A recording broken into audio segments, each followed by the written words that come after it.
Assalamualaikum warahmatullahi wabarakatuh.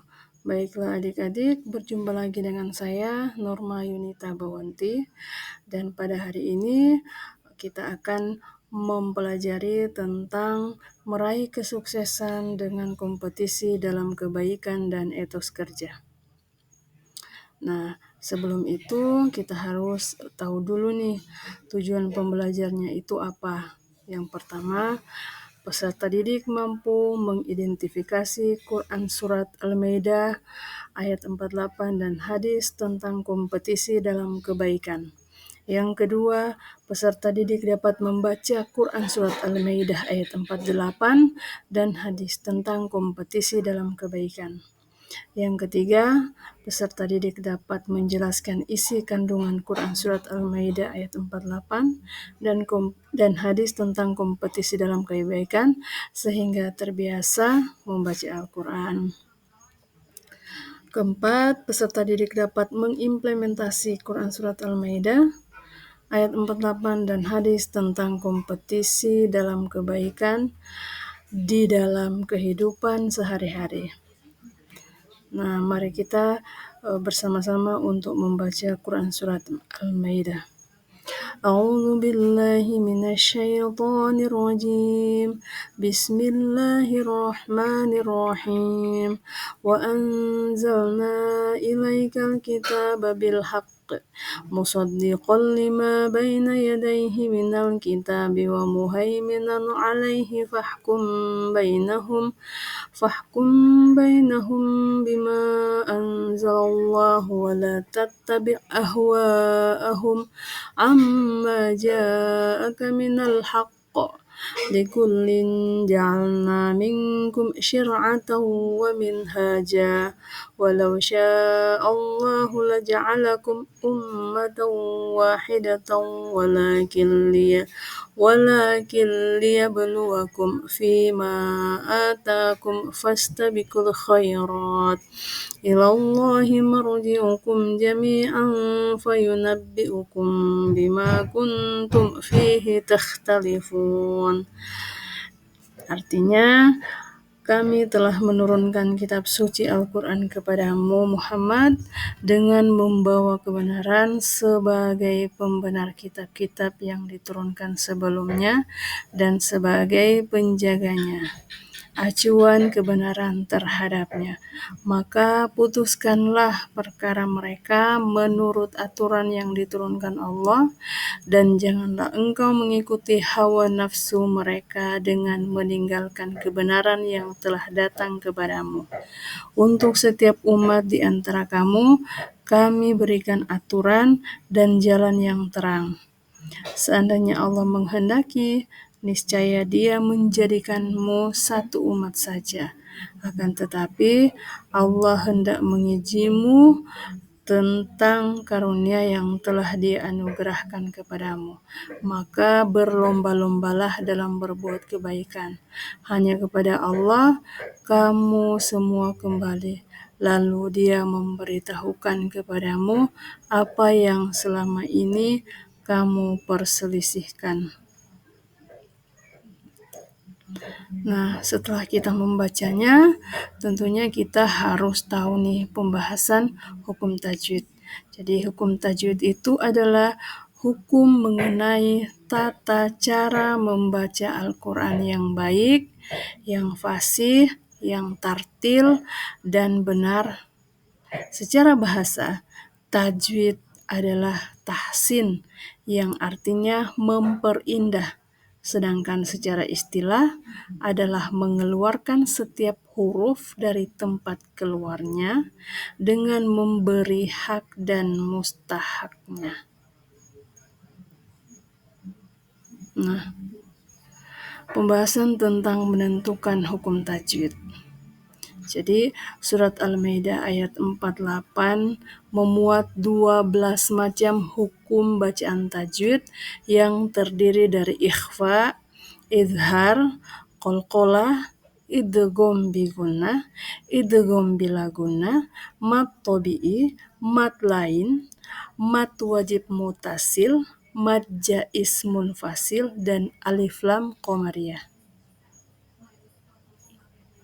Nah, kita mengidentifikasi hukum tajwid pada Quran Surat Al-Maidah ayat 48. Pada lafaz anzala, jadi yaitu ikhfa hakiki, karena ada huruf nun mati bertemu dengan huruf za. Cara membacanya samar-samar dengan membentuk huruf za. Jadi cara membacanya itu adalah anzala. Anzala. Jadi pada saat kita menyebutkan mulut kita sudah mengacu pada menyebutkan huruf za. Yang kedua, wa anzalna ilaika. Mad jais munfasil, karena ada bacaan mad atau fathah ketemu alif bertemu dengan hamzah dalam satu kalimat atau kata yang berbeda. Cara membacanya boleh dibaca 2/4 atau 6 harokat. Wa anzalna ilaik. Nah, itu kalau mau berhenti. Kalau tidak mau berhenti, wa anzalna ilaika. Lanjut lagi dengan membaca ayat selanjutnya. Yang ketiga adalah ilaik. Ilaik pada akhir kalimat, yaitu mad lain. Mad lain, karena ada tanda baca fathah bertemu dengan huruf ya mati. Cara membacanya sekedar lunak dan lemas. Ilaik. Nah, setelah kita memahami tentang hukum tajwid pada surat Al-Maidah, sekarang kita akan mengartikan per kata. Yang pertama itu wa anzalna. Wa anzalna artinya dan kami telah menurunkan. Ilaika kepadamu, alkitab. Alkitab yang dimaksud di sini adalah Al-Qur'an, bil haqqo dengan kebenaran. Musaddiqo. Nah, ini musaddiqo kalau berhenti maka musaddiqo. Tapi kalau dia wasol, cara membacanya musaddiqol. Musaddiqon tergantung huruf setelah itu. Yang artinya yang membenarkan. 5 terhadap apa yang. Baina di antara atau antara. Yadai 2 tangan sebelumnya. Mina atau min artinya dari. Al-kitabi kitab, muhaiminan dan yang menjaga, alaihi atasnya.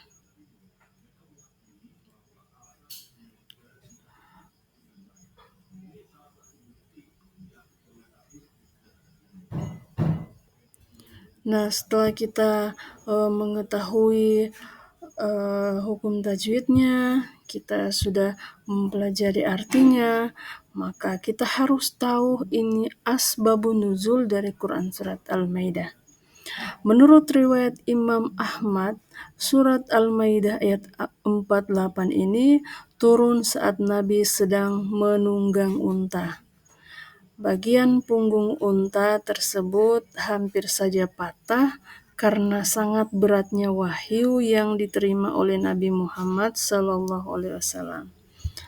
Ibnu Abbas menjelaskan bahwa Quran Surat Al-Maidah ayat 48 ini turun berkenaan dengan peristiwa ahli kitab yang meminta keputusan kepada Rasulullah atas persoalan yang sedang mereka hadapi.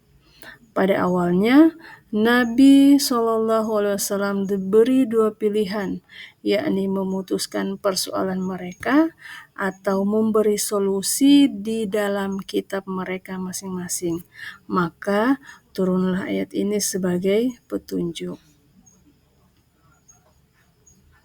Nah, menelaah Quran surat Al-Maidah ayat 48. Menurut tafsir Al-Misbah, Quran surat Al-Maidah ayat 48 ini mengandung pesan-pesan mulia. Yang pertama, Al-Quran diturunkan oleh Allah Subhanahu wa Ta'ala dengan hak dalam kandungannya, cara turunnya maupun yang mengantarnya turun, yaitu malaikat Jibril alaihi salam. Yang kedua, kitab Al-Quran berfungsi membenarkan kitab-kitab sebelumnya, yakni Taurat diturunkan kepada Nabi Musa alaihissalam, Zabur diturunkan kepada Nabi Daud alaihissalam, Injil diturunkan kepada Nabi Isa alaihissalam. Dalam hal ini, Al-Quran adalah muhaimin terhadap kitab-kitab terdahulu, karena ia juga saksi atas kebenaran kitab-kitab terdahulu. Yang ketiga, kitab suci Al-Quran menjadi pengawas, pemelihara, penjaga kitab-kitab terdahulu, dan menjadi tolak ukur kebenaran terhadapnya dan menjadi saksi untuk keabsahannya. Yang keempat, Allah Subhanahu wa Ta'ala memerintahkan agar Al-Quran sebagai pedoman hidup. 5. Tiap-tiap umat memiliki aturan atau syariat yang akan menuntunnya menuju kebahagiaan abadi. Yang keenam, Allah Subhanahu wa Ta'ala telah menjadikan syariat Nabi Muhammad SAW sebagai penyempurna syariat terdahulu serta membatalkan syariat sebelumnya.